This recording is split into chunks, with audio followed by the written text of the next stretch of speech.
જેમ બે વિદ્યાર્થી મિત્રો, આજથી આપણે JEE નીટમાં ફિઝિક્સમાં ચેપ્ટર નંબર 1ની શરૂઆત કરીશું. ચેપ્ટર નંબર 1 છે આપણો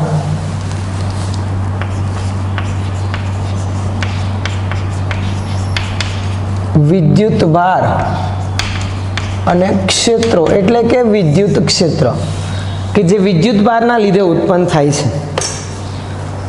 આપણે ચેપ્ટર નંબર 1ના સૌપ્રથમ જે પણ ટોપિક આપણે ભણેલા હોઈશું થિયરી રિલેટેડ ચેપ્ટરને આપણે અમુક ભાગમાં ડિવાઈડ કરી દીધેલું છે. ચેપ્ટરના નામ પરથી જોઈએ તો શરૂઆતમાં તમે બોર્ડમાં થિયરી સ્વરૂપે એને જોયેલું હશે ત્યારે વિદ્યુતભાર વિશેનો ખ્યાલ, વિદ્યુતભારના ગુણધર્મો, વિદ્યુતભાર પ્રેરિત કરવાની રીતો, કુલમ્બનો નિયમ, વિદ્યુત ક્ષેત્ર, પછી જુદા જુદા વિદ્યુતભારિત તંત્ર, વિદ્યુત ડાયપોલ છે, સતત વિદ્યુતભાર વિતરણ ધરાવતા વિદ્યુતભારિત તંત્રો, વિદ્યુતભાર વિતરણ, અને પછી ગૌસનો નિયમ અને ગૌસના નિયમના ઉપયોગો.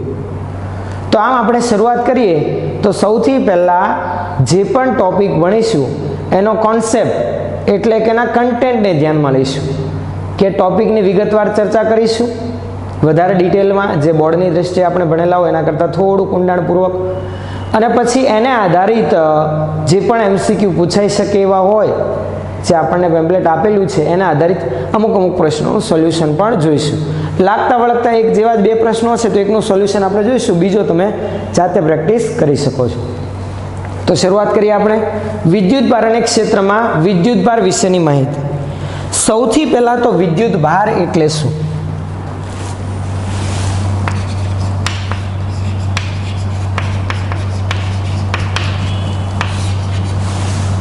કોઈ પણ પદાર્થ હોય એ દળ ધરાવતો હોય. હા, અમુક કણો એવા હોય એકદમ સૂક્ષ્મ દળ ધરાવતા હોય, અમુક ખૂબ જ વધારે દળ ધરાવતા હોય, પણ પદાર્થનું દળ એ તેનો એક આગવો આંતરિક ગુણધર્મ છે. કોઈ પણ પરિસ્થિતિમાં કોઈ પણ પરિબળોમાં ફેરફાર કરતા દળમાં ફેરફાર થતો નથી. એમ વિદ્યુત ભાર પણ એક પદાર્થનો આંતરિક ગુણધર્મ છે. દળની જેમ જ બીજા કોઈ પરિબળો એ પદાર્થ પરના વિદ્યુત ભારને ઇફેક્ટ કરતા નથી. હા, કોઈ પ્રક્રિયા કરવામાં ના આવે, બીજા કોઈ પદાર્થ સાથે ઘસવામાં ના આવે, સંપર્કમાં ન લાવવામાં આવે, પ્રેરણ ન કરવામાં આવે ત્યાં સુધી એનો આંતરિક આગવો ગુણધર્મ છે. વિદ્યુત ભાર કેટલા પ્રકારના છે? તો કે 2 પ્રકારના છે.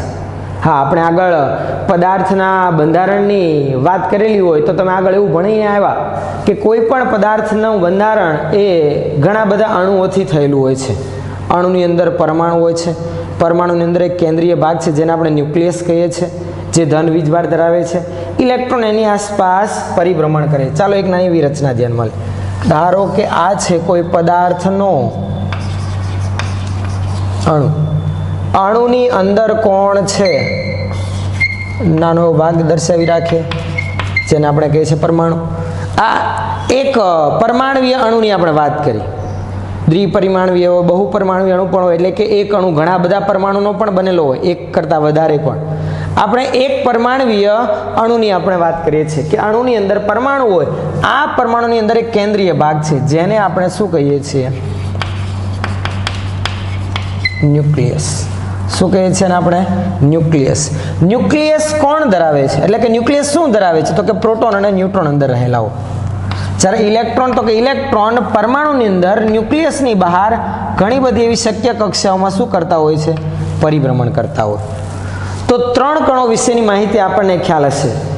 પ્રોટોન અને ન્યુટ્રોન ન્યુક્લિયસની અંદર છે, ઇલેક્ટ્રોન તેની આસપાસ ફરે છે.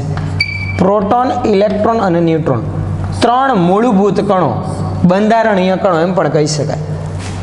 આમાંથી કોણ વીજભાર ધરાવે છે? તો કે પ્રોટોન એ ધન વીજભાર ધરાવે છે, ઇલેક્ટ્રોન એ ઋણ વીજભાર ધરાવે છે, અને ન્યુટ્રોન એ વિદ્યુતની દ્રષ્ટિએ કેવો છે? તટસ્થ છે, જે તમને ખ્યાલ હશે. પ્રોટોન ને ઇલેક્ટ્રોન બંને વીજભારિત છે. વિદ્યુત ભારની આપણે ચર્ચા કરતા હતા એમાં કોઈ પણ પદાર્થમાં વિદ્યુત ભારિત એવા કણો તરીકે આ 2 હોય, પ્રોટોન અને ઇલેક્ટ્રોન. પ્રોટોનનો વીજભાર પ્રણાલીગત સ્વરૂપે પહેલેથી જ આપણે ધન સ્વીકારેલ છે. જો કદાચ શરૂઆતની આપણી પૂર્વધારણા ધ્યાનમાં લીધેલી હોય ત્યારે કદાચ એવી માન્યતા ધ્યાનમાં લીધેલી હોત કે પ્રોટોન ઋણ અને ઇલેક્ટ્રોન ધન વીજભાર ધરાવે છે તો પરિસ્થિતિમાં કોઈ ફેરફાર થવાનો હતો નહીં. આ તો પહેલેથી જ આપણે ધ્યાનમાં લીધેલું છે કે પ્રોટોન ધન વીજભાર ધરાવે, ઇલેક્ટ્રોન ઋણ, એટલે પ્રણાલીગત સ્વરૂપે હવેથી આપણે એ જ ભણવાના છે ને એ જ ધ્યાનમાં લઈએ કે પ્રોટોનનો વીજભાર ધન, ઇલેક્ટ્રોનનો વીજભાર કેવો? ઋણ. આ પ્રોટોન ને ઇલેક્ટ્રોન પરનો વીજભાર એ કેટલો? તો કે કોઈ પણ પદાર્થ પરના વિદ્યુત ભારનું મૂલ્ય અમુક નાનામાં નાના મૂળભૂત વિદ્યુત ભારના મૂલ્યના જ ગુણાંકમાં હોય છે. કોઈ પણ પદાર્થ પરના વિદ્યુત ભારનું નાનામાં નાનું મૂલ્ય હોય ને એને પદાર્થનો મૂળભૂત વિદ્યુત ભાર કહેવાય. કેટલો કહેવાય? મૂળભૂત વિદ્યુત ભાર. એનું માન એટલે કે કેટલું? તો કે એનું માન 1.6 ગુણાકારમાં 10⁻⁹ ઘાત કુલમ જેટલું ધ્યાનમાં લેવાય છે. પદાર્થ પરના નાનામાં નાના વિદ્યુત ભારનું માન, મૂળભૂત વિદ્યુત ભાર કેટલો? 1.6 ગુણાકારમાં 10⁻⁹ ઘાત કુલમ. આ જ નાનામાં નાના વીજભાર જેટલું માન કોણ ધરાવે છે? ઇલેક્ટ્રોન અને પ્રોટોન.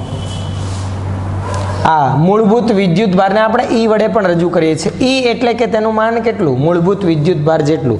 1.6 ગુણાકારમાં 10⁻⁹ ઘાત કુલમ. આપણે વાત કરીએ પ્રોટોન પરનો વીજભાર તો કે પ્લસ ઈ, ઇલેક્ટ્રોન પરનો વીજભાર તો કે માઇનસ ઈ. આ રીતે ધ્યાનમાં લઈશું. પ્લસ ઈ એટલે કે ઈનું મૂલ્ય તો ફિક્સ છે, નાનામાં નાનો વિદ્યુત ભાર જેને મૂળભૂત વિદ્યુત ભાર કીધો. જે ઇલેક્ટ્રોન ને પ્રોટોનના ચાર્જનું મૂલ્ય પણ એટલું જ છે, પણ એક ધન છે, બીજો કેવો છે? ઋણ છે.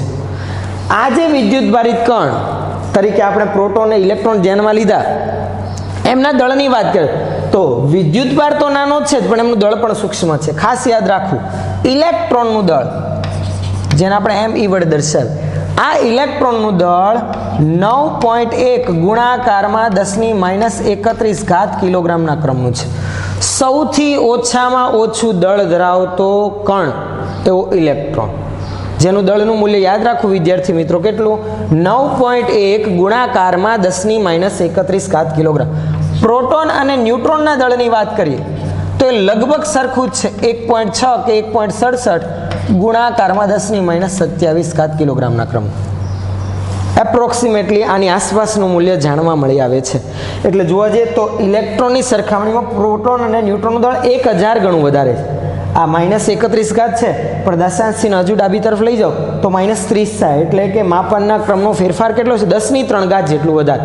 આ વધુ ભારે છે. લગભગ ઇલેક્ટ્રોનની સરખામણીમાં પ્રોટોન અને ન્યુટ્રોનનું દળ 1000 ગણું કેવું છે? વધારે છે. એટલે સૌથી ઓછામાં ઓછું દળ ધરાવતો કણ તરીકે કોણ છે? ઇલેક્ટ્રોન છે. ખાસ યાદ રાખવું. તો ફરી વખત ફટાફટ રિવાઇઝ કરીએ. સૌથી ઓછામાં ઓછું દળ ઇલેક્ટ્રોનનું કેટલા મૂલ્યનું? તો કે 9.1 ગુણાકારમાં 10⁻31 ઘાત કિલોગ્રામ. પ્રોટોન અને ન્યુટ્રોન એનાથી વધુ દળ ધરાવે. પ્રોટોન વિદ્યુતભારની દ્રષ્ટિએ ધન વિદ્યુતભાર ધરાવે છે, ઇલેક્ટ્રોન ઋણ વીજભાર ધરાવે છે. બંનેના વીજભારના મૂલ્ય સમાન છે, 1.6 ગુણાકારમાં 10⁻19 ઘાત કુલમ. કુલમ એ શું છે? તો કે કુલમ એ વિદ્યુતભારનો એકમ છે. ચાલો એની પણ ચર્ચા કરી રાખીએ. દળની વાત કરી. વિદ્યુતભારનો એકમ, મૂળભૂત એકમ SI એકમ પદ્ધતિમાં કુલમ ધ્યાનમાં લેવામાં આવે છે, જેની સંજ્ઞા કેપિટલ C છે. ભૌતિક શાસ્ત્રીની યાદમાં એનો એકમ SI એકમ પદ્ધતિમાં મૂળભૂત કુલમ કહેવાય. આ ઉપરાંત બીજો એકમ કયો? તો કે બીજો એક એકમ છે એમ્પિયર ઇન્ટુ સેકન્ડ પણ ધ્યાનમાં લેવાય. કેમ કે આપણે ધ્યાનમાં લેતા હોય પ્રવાહ માટે સમીકરણ આવું ધ્યાનમાં લે છે, I = Q/T. તો વિદ્યુતભાર Q ને કરતા બનાવું તો I × T. I પ્રવાહનો એકમ એમ્પિયર, એમ્પિયર ઇન્ટુ સમયનો એકમ સેકન્ડ, તો એમ્પિયર ઇન્ટુ સેકન્ડ. પારિમાણિક સૂત્ર લખવું હોય તો કે પારિમાણિક સૂત્ર તો આના પરથી સીધું જ ખ્યાલ આવે, A1 T1. આ થશે વિદ્યુત ભારનું પારિમાણિક સૂત્ર. પણ આ તો SI એકમ પદ્ધતિના એકમોની ચર્ચા કરી. CGS એકમ પદ્ધતિમાં આના 2 પેટા એકમો ધ્યાનમાં લેવાય છે. ખાસ યાદ રાખજો, આ જે એકમ આપણે ધ્યાનમાં લીધો એ કઈ એકમ પદ્ધતિમાં? SI એકમ પદ્ધતિમાં. CGS એકમ પદ્ધતિમાં વિદ્યુત ભારના 2 એકમો છે. 2 કયા? એક તો સ્ટેટ કુલમ. કયો છે? એક state coulomb, electrostatic unit of charge. સ્થિત વિદ્યુત શાસ્ત્રનો એક CGS એકમ વિદ્યુત ભાર સ્ટેટ કુલમ. બરાબર છે. આ ઉપરાંત બીજો આમ પણ લખાય ESU ઓફ ચાર્જ. આ બધું એકનું એક જ છે. ચાલો આને જરાક થોડુંક સાઈડમાં લખી રાખીએ આપણે, પારિમાણિક સૂત્ર જે હતું એ. A1 T1 અને બીજો CGS એકમ છે AB કુલમ, જે કહેવામાં આવે છે EMU ઓફ ચાર્જ, એટલે કે ઇલેક્ટ્રોમેગ્નેટિક યુનિટ ઓફ ચાર્જ. આ બે CGS એકમ છે વિદ્યુત ભારના CGS એકમ પદ્ધતિમાં. તો SI એકમ પદ્ધતિના વિદ્યુત ભારના એકમ અને CGS એકમ પદ્ધતિમાં વિદ્યુત ભારના એકમો વચ્ચેનો સંખ્યાત્મક સંબંધ આવો છે, આ યાદ રાખજો ખાસ.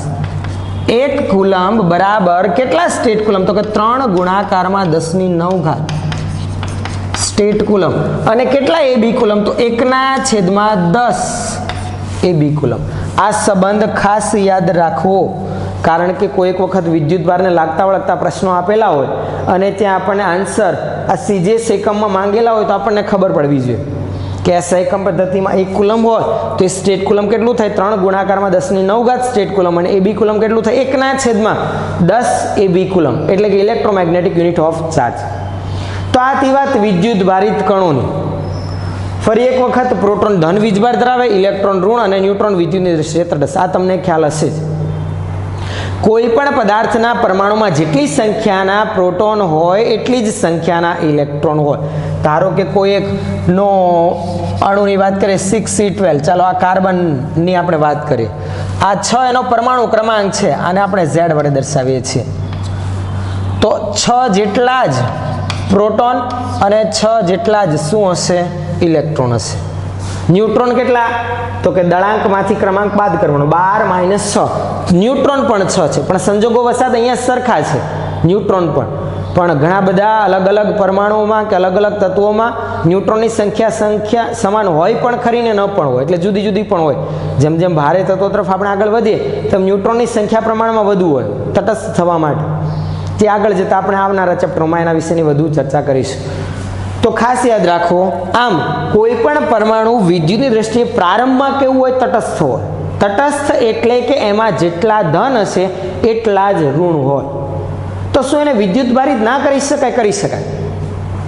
જો આવા પરમાણુ ધરાવતા કોઈ પદાર્થને બીજા કોઈ પદાર્થ સાથે હું ઘર્ષણ કરાવું તો આવી ઘર્ષણ દરમિયાન આંતરક્રિયા દરમિયાન એક પદાર્થ પરથી બીજા પદાર્થ પર કોણ જાય છે? તો ખાસ યાદ રાખજો, આવી ઘર્ષણની આંતરક્રિયા દરમિયાન એક પદાર્થ પરથી બીજા પદાર્થ પર માત્ર કોણ જાય છે? ઇલેક્ટ્રોન. કેમ ઇલેક્ટ્રોન? અણુની અંદર તો પ્રોટોન, ઇલેક્ટ્રોન અને ન્યુટ્રોન ત્રણેય છે, પણ પ્રોટોન ને ન્યુટ્રોન એ કેન્દ્રમાં છે, ન્યુક્લિયસમાં, જે સ્ટ્રોંગ ન્યુક્લિયર બળથી જકડાયેલા છે. જ્યારે ઇલેક્ટ્રોન તો કે એ તો આ કેન્દ્રમાં રહેલા ધન વિદ્યુત ભારિત એવા પ્રોટોનના વિદ્યુતીય આકર્ષણ બળથી જકડાયેલ છે. વિદ્યુતીય આકર્ષણ બળની સરખામણીમાં સ્ટ્રોંગ ન્યુક્લિયર બળ વધારે પ્રબળ, એટલે પ્રોટોન અને ન્યુટ્રોન જે કેન્દ્રમાં છે વધુ પ્રબળ આકર્ષણથી જકડાયેલા છે. જ્યારે ઇલેક્ટ્રોન આસપાસ ફરે છે પણ એને કેન્દ્રનું આકર્ષણ પેલા પ્રોટોન ન્યુટ્રોન જે બળથી જકડાયેલા છે એના કરતાં ઓછું છે. એટલે શું થશે? આંતરક્રિયા થાય ત્યારે એકમાંથી બીજામાં કોણ સરળતાથી જઈ શકે? ઇલેક્ટ્રોન, કેમ કે ઓછું આકર્ષણ છે પહેલાની સરખામણીમાં. એટલે ખાસ યાદ રાખવું, બે પદાર્થો વચ્ચેની આંતરક્રિયા થાય, સંપર્કમાં લાવીને છૂટા પાડીએ, ઘર્ષણ કરાવીએ કે બીજી કોઈ પણ પ્રક્રિયા થાય, એકમાંથી બીજામાં સ્થાનાંતરિત માત્ર કોણ થાય છે? ઇલેક્ટ્રોન જ થાય. ક્યારેય પ્રોટોન ને ન્યુટ્રોનનું એકમાંથી બીજામાં સ્થાનાંતર થવાનું નથી. જો કોઈ પદાર્થ ઇલેક્ટ્રોન ગુમાવે છે, ચાલો એની આપણે ચર્ચા કરીએ. અહીંયા હું લખી રાખું છું. ચાલો બે પદાર્થની આપણે વાત કરીએ. આ પહેલો પદાર્થ ને બીજો પદાર્થ. આ છે ધારો કે A અને આ છે ધારો કે B. કોઈ પદાર્થ ઇલેક્ટ્રોન ગુમાવે છે, ચાલો આ બંને વચ્ચે એક ઘર્ષણ કરાયું અને પછી છૂટા પાડ્યા. તો ઘર્ષણ દરમિયાન ધારો કે A માંથી ઇલેક્ટ્રોન B માં ગયા. કોણ ગયું? ઇલેક્ટ્રોન ગયા. A માંથી શેમાં ગયા? B માં ગયા. ઇલેક્ટ્રોન A ગુમાવ્યા તો પહેલા તો કેવો હોય વિદ્યુતની દ્રષ્ટિએ? તટસ્થ હોય. તટસ્થ એટલે જેટલા ધન હોય એટલા જ ઋણ હોય. હવે આંતરક્રિયા દરમિયાન A ઇલેક્ટ્રોન ગુમાવ્યા એટલે ઇલેક્ટ્રોન એટલે ઋણ વિદ્યુત ભારિત કણો ઓછા થયા, તો કોની સંખ્યા વધી હશે? તો કે ધનની. ચાલો આમાં ધારો કે 2 ધન અને 2 ઋણ હતા, આમાંથી એક ઋણ ગયો, તો હવે આ A ગોળો કેવો બન્યો હશે? કોની સંખ્યા વધી ગઈ ભાઈ? ધનની. તો એ કેવો વિદ્યુત ભારિત થયો ભાઈ? ધન વિદ્યુત ભારિત. તો ખાસ યાદ રાખો, જો કોઈ પદાર્થ ઇલેક્ટ્રોન ગુમાવે તો એ કેવો બને? ધન વિદ્યુત ભારિત, અને જે ઇલેક્ટ્રોન મેળવે એ કેવો બનશે? ઋણ વિદ્યુત ભારિત. પણ શું માત્ર વિદ્યુત ભાર જ ટ્રાન્સફર થાય, દળમાં ફેરફાર નહીં થાય? તો ખાસ યાદ રાખવું, ઇલેક્ટ્રોન દળ તો ધરાવે જ છે, એટલે એકમાંથી 5 ઇલેક્ટ્રોન બીજામાં જાય તો 5 ઇલેક્ટ્રોન જેટલું દળ જેણે ઇલેક્ટ્રોન ગુમાવ્યા એનામાં તો ઘટ્યું હશે, અને બીજામાં જેણે 5 ઇલેક્ટ્રોન મેળવેલા છે એનામાં તો પહેલેથી કંઈક વિદ્યુત ભારિત કણો હતા જ, એટલે કંઈક દળ ધરાવતો જ હતું, પણ બીજા 5 ઇલેક્ટ્રોન આવ્યા જે દળ ધરાવે છે, ભલે ને પછી સૂક્ષ્મ એકદમ નાના મૂલ્યનું છે, પણ આટલા નાના મૂલ્યનું દળ એક ઇલેક્ટ્રોન દીઠ તો છે જ ને, 5 આવ્યા તો 5 ગુણાકારમાં Me જેટલું દળ એ બીજા પદાર્થમાં વધશે. તો આમ ખાસ યાદ રાખવું, એક પદાર્થ પરથી બીજા પદાર્થ પર વિદ્યુત ભારિત કણો ટ્રાન્સફર થાય તો સાથે સાથે દળમાં પણ સહેજ ફેરફાર થાય, થોડો ઘણો ફેરફાર થાય. હા, એકદમ કંઈ 2-5 કિલોગ્રામમાં ફેરફાર ના થઈ જાય, માત્ર 5, 10, 15 કે 1000 ઇલેક્ટ્રોન જાય ને તો પણ દળમાં એકદમ સૂક્ષ્મ ફેરફાર થાય, પણ દળમાં ફેરફાર તો થાય ને થાય. આ ખાસ યાદ રાખવું. ટૂંકમાં કહેવાનો અર્થ એવો, એક પદાર્થ પરથી બીજા પદાર્થ પર ઇલેક્ટ્રોન જાય તો જે ઇલેક્ટ્રોન મેળવે એ બનશે ઋણ વિદ્યુત ભારિત, અને જેને ઇલેક્ટ્રોન ગુમાવ્યા એ કેવો બનશે? ધન વિદ્યુત ભારિત. તો ખાસ યાદ રાખવું, એ ઇલેક્ટ્રોન ગુમાવે તો એ બને ધન અને બી બનશે ઋણ વિદ્યુત ભારિત. આના દળમાં સહેજ વધારો થશે, જ્યારે આના દળમાં સહેજ શું થશે? ઘટાડો થશે. ખ્યાલ આવે છે દરેકને? ચલો, આનાથી પછી આપણે આગળ વિદ્યુત ભારના ગુણધર્મોની ચર્ચા કરી. વિદ્યાર્થી મિત્રો, જે પણ આપણે કન્ટેન્ટ કે ટોપિક ધ્યાનમાં લઈએ છીએ એમાં જે પણ અગત્યની બાબત હું બોર્ડ પર લખું છું એ તમે ખાસ નોટબુકમાં નોંધતા જજો, જેથી તમારે જ્યારે પણ એક્ઝામની પ્રિપેરેશન કરતા હો ત્યારે આ કન્ટેન્ટ વાંચો કે ટોપિક વાંચો તો તમને સીધો ખ્યાલ આવી જાય. પછી તો આપણે MCQના સોલ્વ કરેલા હોય, તો ખાસ નોંધી રાખજો આને વિડીયો સ્ટોપ કરીને.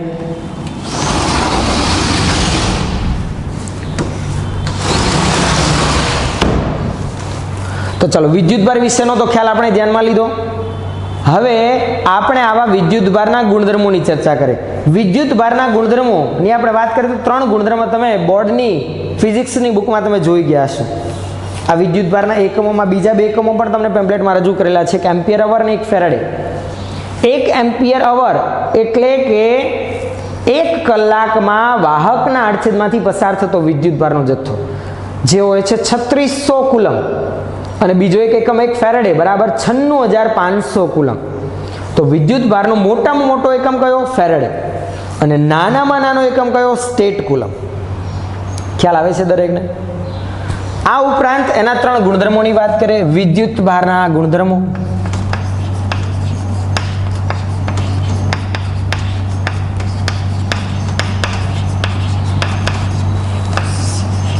ત્રણ ગુણધર્મો આપણે ભણીને આવ્યા. એક તો વિદ્યુત ભારનો બેઝિક સરવાળો થાય છે. બેઝિક સરવાળો થાય છે એટલે કે કોઈ પણ પદાર્થ પરનો વિદ્યુત ભાર એ એમાં રહેલા વિદ્યુત ભારિત કણો કે જે ધન વીજભાર ધરાવે, અમુક ઋણ વીજભાર ધરાવે છે, તો એમના વિદ્યુત ભારોનો બેઝિક સરવાળા જેટલો એના પરનો વિદ્યુત ભાર હોય. ઉદાહરણ તરીકે કંઈક આ રીતે. ચાલો, પહેલો એક ગુણધર્મ વિદ્યુત ભારનો બેઝિક સરવાળો થાય છે. ધારો કે કોઈ પદાર્થ છે, આ પદાર્થ 5 પ્રોટોન અને 10 ઇલેક્ટ્રોન ધરાવે છે, તો આના પરનો વિદ્યુતભાર કેટલો? તો કે Q બરાબર 5 પ્રોટોનનો વીજભાર અને 10 ઇલેક્ટ્રોનના વીજભારનો સરવાળો કરીએ તો ખ્યાલ આવે. હા, પ્રોટોનનો વીજભાર ધન છે, ઇલેક્ટ્રોનનો વીજભાર ઋણ છે, એટલે સીધું આમ લખાય +5 પ્રોટોનનો વીજભાર પ્લસ E, બરાબર ને?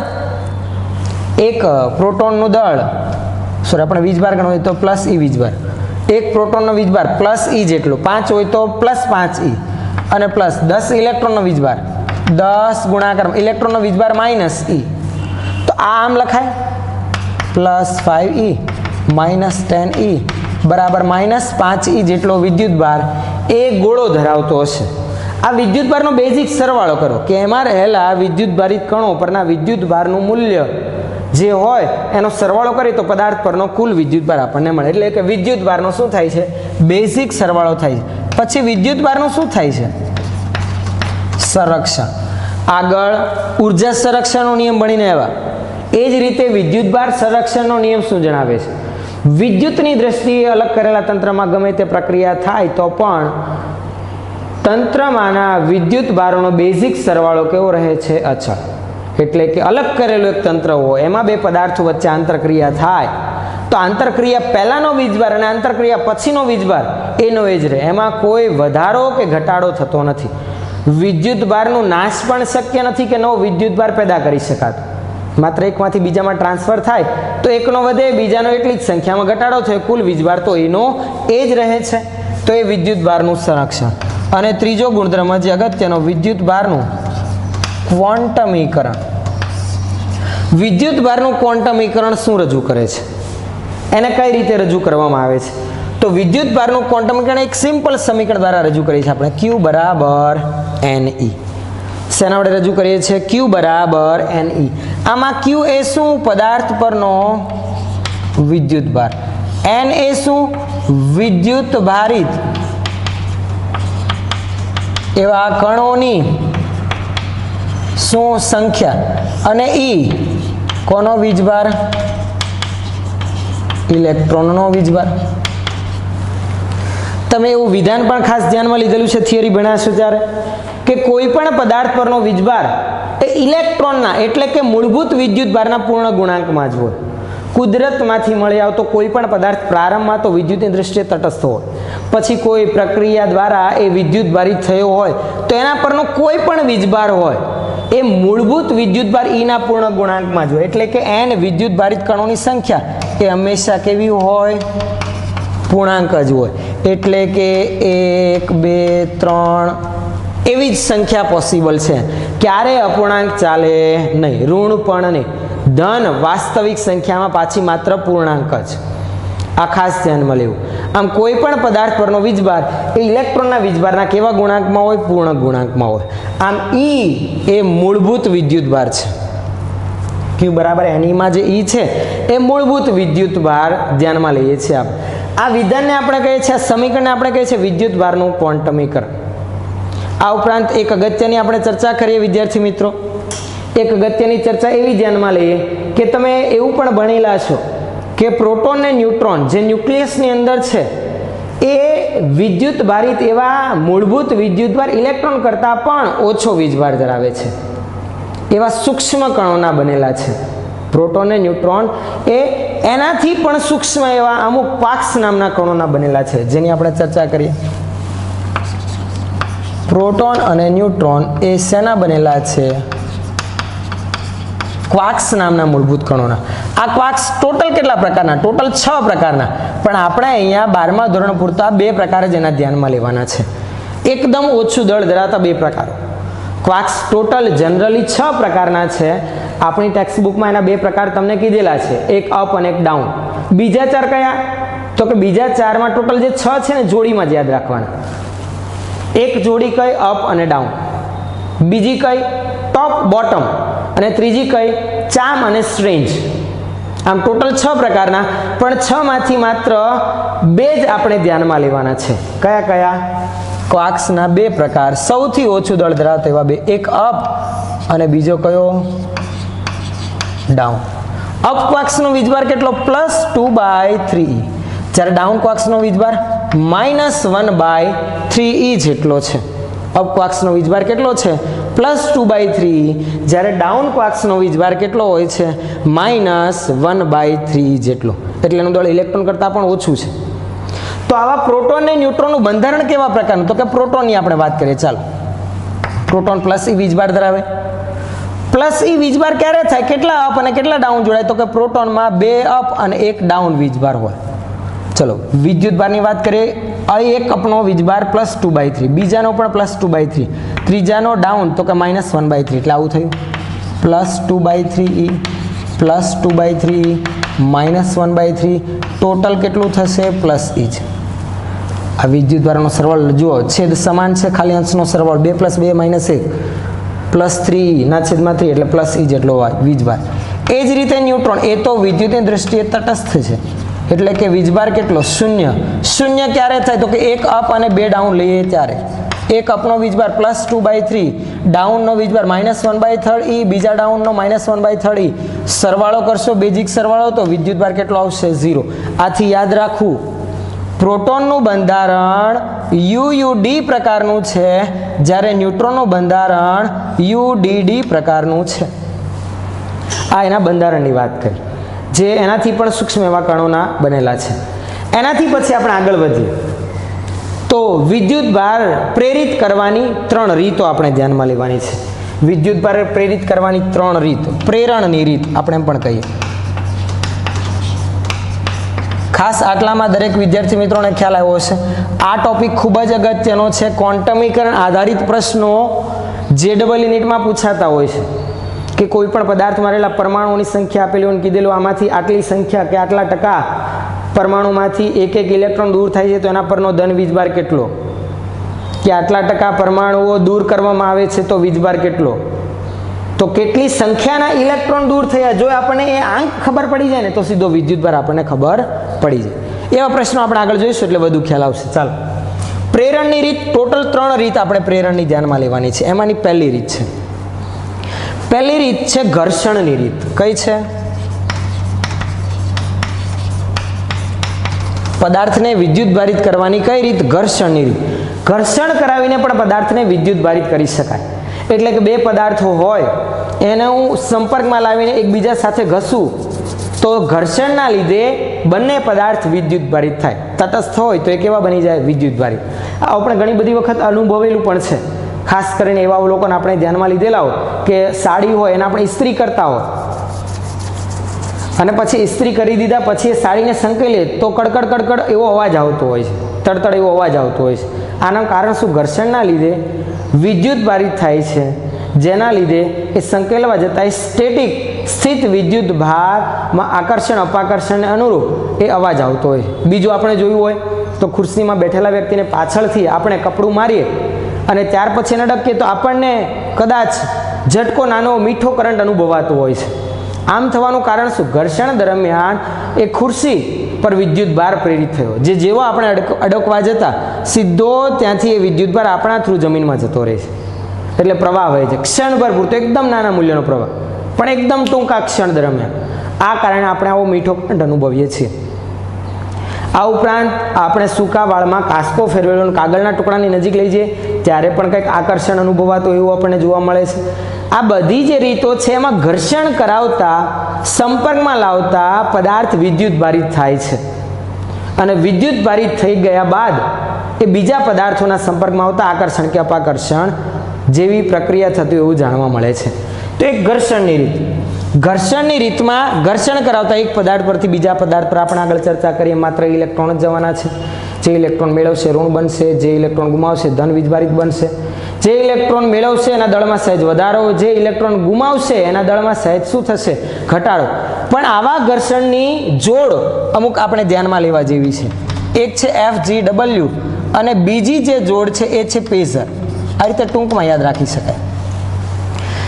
FGW માં F એટલે શું? તો કે F એટલે કે ફર, G એટલે કે ગ્લાસ અને W એટલે કે વૂલ એટલે કે ઊન. અને પેઝરમાં P એટલે કે શું? તો કે P એટલે કે પ્લાસ્ટિક, A એટલે કે અંબર, S એટલે કે સિલ્ક, E એટલે કે એબોનાઇટ અને R એટલે કે શું? રબર. આ પદાર્થોના નામ છે. જો તમને એવું કીધેલું હોય કે કાચના સળિયાને એટલે કે ગ્લાસના સળિયાને પ્લાસ્ટિક સાથે સંપર્ક કરવામાં આવે અને સંપર્કમાં પાડીને લાવીને છૂટા પાડે, ઘર્ષણ કરાવીને છૂટા પાડે તો ગ્લાસ કેવું બનશે? તો કે ગ્લાસ બનશે ધન વીજભારિત. જ્યારે આ પેઝર વાળા બધા જ પદાર્થો કેવા બનશે? ઋણ વીજભારિત. આ જેટલા પણ છે, ફર છે, ગ્લાસ છે, ઊન છે, બીજા કોઈ પણ પદાર્થ સાથે સંપર્કમાં લાવે તો એ કેવા બને છે? ધન વીજભારિત. જ્યારે પ્લાસ્ટિક છે, અંબર એટલે કે શું? એ એક પ્રકારનો સખત પદાર્થ છે જેનો જ્વેલરીમાં ઉપયોગ થાય. ઘણી વખત આપણે જોઈએ તો બીચ ઉપર પેલા અલગ અલગ કલરવાળા માર્બલના જ્વેલરી પહેરેલા હોય વ્યક્તિ હોય, અમુક લેડીઝ હોય, તો એ જ્વેલરીમાં વપરાતો એક પથ્થર છે. પ્લાસ્ટિક વિશે તો આપણને ખ્યાલ છે, સિલ્ક કપડું, ઈ એબોનાઇટ. એબોનાઇટ એ વલ્કેનાઇઝ રબર છે, રબરનો એક પ્રકાર, સખત રબર, અને આર એ રબર. એટલે જો ગ્લાસને આ પ્લાસ્ટિક સાથે હું ઘસું તો ગ્લાસ ધન વિદ્યુત ભારિત, જ્યારે પ્લાસ્ટિક ઋણ વિદ્યુત ભારિત બને. જો ફરને પ્લાસ્ટિકના સળિયા સાથે ઘસવામાં આવે તો પ્લાસ્ટિકનો સળિયો ઋણ વિદ્યુત ભારિત બને, ફર ધન વિદ્યુત ભારિત. એટલે ઘર્ષણ દરમિયાન પ્લાસ્ટિકના સળિયા પરથી ફર પરથી પ્લાસ્ટિકના સળિયા પર ઇલેક્ટ્રોન આવતા હોય એટલે પ્લાસ્ટિક ઋણ અને ફર ધન વીજભારિત થતું હોય. જે ઋણ વિદ્યુત ભારિત થતો હશે એ ઇલેક્ટ્રોન મેળવતો હશે એટલે એના દળમાં શું થતો હશે? વધારો. જ્યારે આના દળમાં શું થતો હશે? ઘટાડો થતો હશે. તો એક રીત ઘર્ષણની રીત. બીજી રીત કઈ? તો કે બીજી બે રીત આપણે ધ્યાનમાં લેવાની છે. ચલો એ પણ જોઈ રાખીએ. આ ખાસ લખી રાખજો દરેક વિદ્યાર્થી મિત્રો વિડીયો સ્ટોપ કરીને. બીજી બે રીત કઈ છે? તો ઘર્ષણની રીત પછી હજુ એક રીત જે બીજી આપણે ધ્યાનમાં લેવાની છે પ્રેરણની, એ છે પ્રેરિત કરવાની રીત, એટલે કે પ્રેરિતની રીત. આમાં શું કરવામાં આવે? તો કે આ પ્રેરિતની રીત આધારિત એક પ્રશ્ન તમારી ટેક્સ્ટ બુકમાં પહેલા જ ઉદાહરણ સ્વરૂપે તમને આપેલો છે. એ રીતમાં આપણે શું કરીએ છીએ? તો કે એમાં આપણે એક ગોળાને અવાહક સ્ટેન્ડ પર રાખેલો હતો, તમને ખ્યાલ હોય તો કંઈક આવી આકૃતિ ધ્યાનમાં લીધેલી હતી, યાદ કરો. આ ધારો કે કોઈ ગોળો છે, એને કોઈ અવાહક સ્ટેન્ડ ઉપર આપણે રાખેલો છે. આ કેવું સ્ટેન્ડ છે? અવાહક. પ્રારંભમાં વિદ્યુતની દ્રષ્ટિએ તટસ્થ, એટલે કે જેટલા ધન એટલા જ ઋણ, બધું મિશ્રણ ફિક્સ હતું જ. આ રીતનું કંઈક તટસ્થ હતો ગોળો શરૂઆતમાં. કેવો? મારે એને પ્રેરિત કરવો છે, વિદ્યુત ભારિત બનાવવો છે, તો શું કરતા હતા? તો કે આવા ગોળાની નજીકમાં આપણે કોઈ વિદ્યુત ભારિત સળિયાને લાવતા હતા. ધારો કે આપણે આની નજીક લાવવા ઋણ વિદ્યુત ભારિત સળિયું. ઋણ વિદ્યુત ભારિત સળિયાને નજીકમાં લાવીએ તો શું થશે? તો કે ઋણના લીધે એની નજીકમાં કોણ ગોઠવાઈ જાય? તો કે ઋણ સાથે કોણ આકર્ષણ અનુભવે? ધન. ખાસ યાદ રાખવું, સજાતીય વિદ્યુત ભારો વચ્ચે શું થાય? અપાકર્ષણ. વિજાતીય વિદ્યુત ભારો વચ્ચે શું થાય? આકર્ષણ. સજાતીય એટલે કે ધન ધન, ઋણ ઋણ. વિજાતીય એટલે કે ધન અને ઋણ. ધન અને ઋણ વચ્ચે આકર્ષણ, સજાતીય વચ્ચે શું થાય? અપાકર્ષણ. તો આ ઋણ છે, ઋણની નજીકમાં બધા જ કોણ ગોઠવાઈ જશે? તો કે આ ધન ગોઠવાઈ જશે. અથવા એમ પણ કહી શકીએ દૂર કોણ ભાગશે? તો કે ઋણના લીધે ઋણ અપાકર્ષણ અનુભવશે એટલે બધા ઋણ આ તરફ આવીને ગોઠવાઈ જાય. તો બીજી તરફ કોણ ઓટોમેટિક ખુલ્લા પડશે? જો કે ધન સ્થાનાંતરિત નથી થતા પણ ઋણ બધા ટ્રાન્સફર થઈ જાય બીજી તરફ, તો આ તરફ જાણે કે માત્ર હવે કોણ વધ્યા એવું આપણને લાગે, માત્ર ધન જ વધ્યા હોય એવું આપણે અનુભવીશું. એટલે સીધો ખ્યાલ આવે આ પ્રકારની વિદ્યુત ભારની ગોઠવણી થઈ જાય. પેલા ઋણ વિદ્યુત ભારિત એવા પ્લાસ્ટિકના સળિયાને નજીક લાવતા. હવે જે બાજુ ઋણ વિદ્યુત ભારિત કણો આવેલા છે તે ભાગને હું કોઈ તાર સાથે જોડીને જમીનમાં હું સંપર્ક કરાવું તો શું થશે? જમીન વિદ્યુતની દ્રષ્ટિએ વિદ્યુતની દ્રષ્ટિએ સુવાહક. તો આ જે પણ ઋણ વિદ્યુત ભારિત કણો છે એને ગોળા પરથી દૂર થવું હતું પણ માર્ગ નહોતો. સીધો વાહક તાર જોડતા આ ઋણ વિદ્યુત ભારિત કણો આ વાહક તાર મારફતે જમીનમાં જતા રહેશે. એટલે ધીમે ધીમે 1 2 3 એમ બધા વિદ્યુત ભારિત કણો જવા લાગ્યા. અને પછી જો આવું જોડાણ દૂર કરું તો ગોળા પર માત્ર કોણ વધે? ધન. પ્લાસ્ટિકના સળિયો પણ આપણે હટાવી લઈએ તો હવે આ ગોળો આવો બની જાય. માત્ર ધન વિદ્યુત ભારિત કણો બચે જે ગોળા પર સમગ્ર વિસ્તારમાં ફેલાઈ જાય અને પદાર્થ કેવો બની જાય? પદાર્થ બની જાય ધન વિદ્યુત ભારિત. તો આ પ્રેરિતની રીત આપણે ધ્યાનમાં લેતા હતા. સંપર્કમાં લાવ્યા વગરની એક વિદ્યુત ભાર પ્રેરણ કરવાની રીત. અને ત્રીજી રીત જે ખાસ ધ્યાનમાં લેવા જેવી છે, ત્રીજી રીત એ કઈ છે? સંપર્કમાં લાવવાની રીત.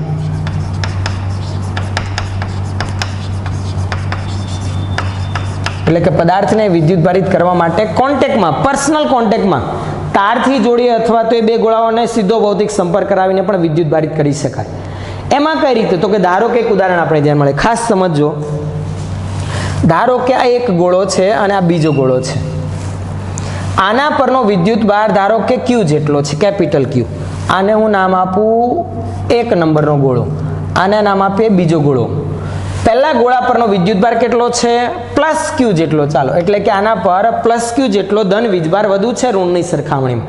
ઋણ હશે પણ +Q જેટલા ધન વિદ્યુત ભારિત કણો વધુ છે.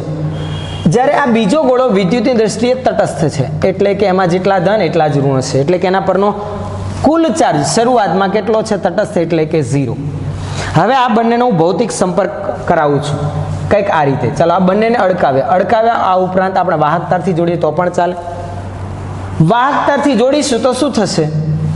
ભૌતિક સંપર્ક કરાવે અથવા તો વાહકતારથી જોડીને છૂટા પાડીએ તો વિદ્યુત ભારની વહેંચણી થવા લાગે.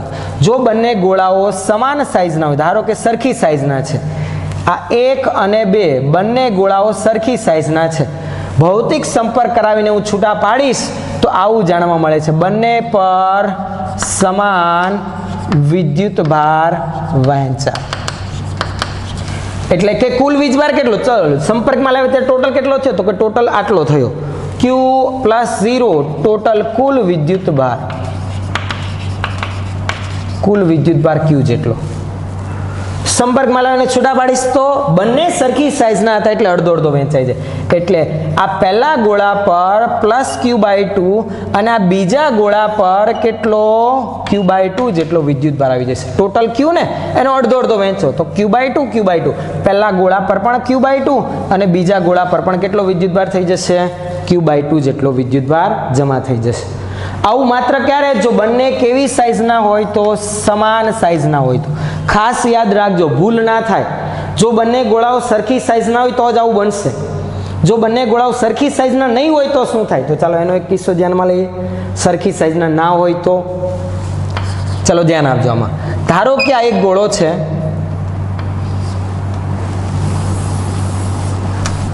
આ એક ગોળો છે અને આ બીજો ગોળો છે. આકૃતિમાં તમે જોઈ શકો છો બંનેની સાઈઝ સરખી નથી. ધારો કે આની ત્રિજ્યા છે R1, આની ત્રિજ્યા છે R2. આ બંને ગોળા પર પ્રારંભમાં કોઈક વિદ્યુત ભાર હતા, આપણને નથી ખબર કેટલા હતા. શરૂઆતમાં કંઈક વિદ્યુત ભાર હતો. ધારો કે આના પરનો વિદ્યુત ભાર હતો 2Q જેટલો, +2Q જેટલો, અને આના પરનો વીજભાર હતો +Q જેટલો. સમજો બરાબર, શરૂઆતના વિદ્યુત ભારો. હવે આ ગોળાઓને હું સંપર્કમાં લાવીને છૂટા પાડું છું, ભૌતિક સંપર્ક કરાવું. વાહક તારથી અડકાવ્યા અથવા તો સીધા ઉચકીને અડકાવીને છૂટા પાડીએ, બંને વસ્તુ એકની એક જ છે. એટલે જ્યારે પણ પ્રશ્નમાં તમને ઉલ્લેખ કરેલો હોય ભૌતિક સંપર્ક, વાહક તારથી અડકાવીને છૂટા પાડેલા છે અથવા તો સીધા અડકાવીને છૂટા પાડેલા, બંનેનો અર્થ એક જ છે. તો ચાલો ભૌતિક સંપર્ક વાહક તારથી કરાવીને હવે હું છૂટા પાડું છું તો બંને પર કેટલો વિદ્યુતભાર વહેંચાશે? ખાસ યાદ રાખજો, જો આવા જુદી જુદી સાઈઝના બે ગોળાઓ હોય, જુદા જુદા કદના બે ગોળાઓ હોય, એને સંપર્કમાં લાવીને છૂટા પડે તો એક ભૌતિક રાશિ બંને માટે સમાન થઈ જાય. વિદ્યુત સ્થિતિમાન બંને ગોળા માટે કેવું બને? સમાન બને. કેવું બને? સમાન. સંપર્કમાં લાવીને છૂટા પડે તો ધારો કે આ ગોળા પર હવે Q1 વિદ્યુતભાર છે અને આ ગોળા પર હવે Q2 વિદ્યુતભાર છે, પણ આ Q1 ને Q2 કેટલું છે ને એ હવે આપણે મેળવવું છે. Q1 ને Q2 કેટલું છે હવે આપણે એ મેળવવું છે. તો કે Q1 ને Q2 ના મૂલ્ય આ પ્રમાણે મળે, જેનું આપણે સમીકરણ જોઈએ. યાદ રાખવું, સંપર્કમાં લાવીને છૂટા પડે તો બંને પર શું સમાન થઈ જાય? વિદ્યુત સ્થિતિમાન સમાન થઈ જાય. વિદ્યુત સ્થિતિમાનનું સમીકરણ તમને ખબર છે? ગોળાના સપાટી પરના સ્થિતિમાનનું મૂલ્ય V બરાબર KQ/R. એટલે પહેલા અને બીજા ગોળા પર સંપર્કમાં લાવીને છૂટા પાડીશ તો પહેલાની સપાટી પરનું સ્થિતિમાન V1, બીજા પરનું V2. તો પહેલાની સપાટી પર સ્થિતિમાન સંપર્કમાં લાવીને છૂટા પાડ્યા, હવે આના પરનો વિદ્યુતભાર Q1 છે તો KQ1 ના છેદમાં R1, બીજા પર KQ2 ના છેદમાં R2, K કેન્સલ, આવું લખાય Q1 ના છેદમાં Q2 બરાબર R1 ના છેદમાં R2.